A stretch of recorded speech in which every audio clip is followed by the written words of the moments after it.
இதோ சகோதரர் ஒருமாய் வாசம் பண்ணுகிறது. எவ்வளவு நன்மையும் இன்பமும் உள்ளது!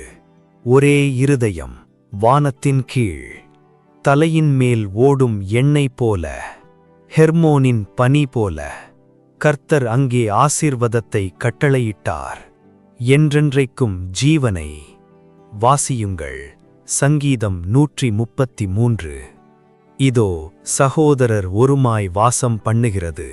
எவ்வளவு நன்மையும் இன்பமும் உள்ளது! நெருப்பின் பக்கத்தில் சமாதானம், ஒரே இருதயம், வானத்தின் கீழ், தோளோடு தோள் சேர்ந்து. சண்டையில்லை, பிரிவினையில்லை, அமைதியான சகோதர அன்பு மட்டும். நட்சத்திரங்களின் கீழ் இளைப்பாறுதல். விலைமதிப்புள்ள எண்ணெய் போல ஆரோனின் தலையின் மேல், தாடியின் மேல் இறங்குகிறது. அவன் உடையின் ஓரங்கள் வரை ஓடுகிறது.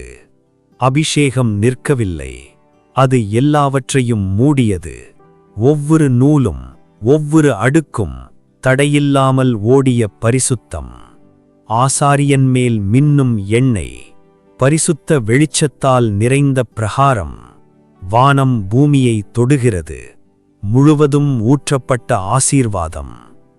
ஹெர்மோனின் பனி போல சீயோன் மலைகள் மேல் இறங்குகிறது. பள்ளத்தாக்குகளை மூடும் பனி மூட்டம், மேலிருந்து இறங்கும் ஜீவன். பூமி அமைதியில் காத்திருக்கிறது. பனியால் மூடப்பட்ட புல், விடியற்கால வெளிச்சம் ஒவ்வொரு துளியையும் தொடுகிறது. சிருஷ்டி மறுபடியும் இரக்கத்தை பெறுகிறது. ஒரு சிறிய பனித்துளி, அதன் உள்ளே பரலோக வெளிச்சம் நிறைந்துள்ளது. ஜீவனின் ஆசீர்வாதம் கர்த்தரிடமிருந்து மட்டுமே வருகிறது. சகோதரர் ஒருமாய் வாழ்வதிலிருந்து ஓடும் எண்ணெய் வரை, வானத்திலிருந்து இறங்கும் பனி வரை, கர்த்தர் அங்கே ஆசீர்வாதத்தை கட்டளையிட்டார், என்றென்றைக்கும் ஜீவனை.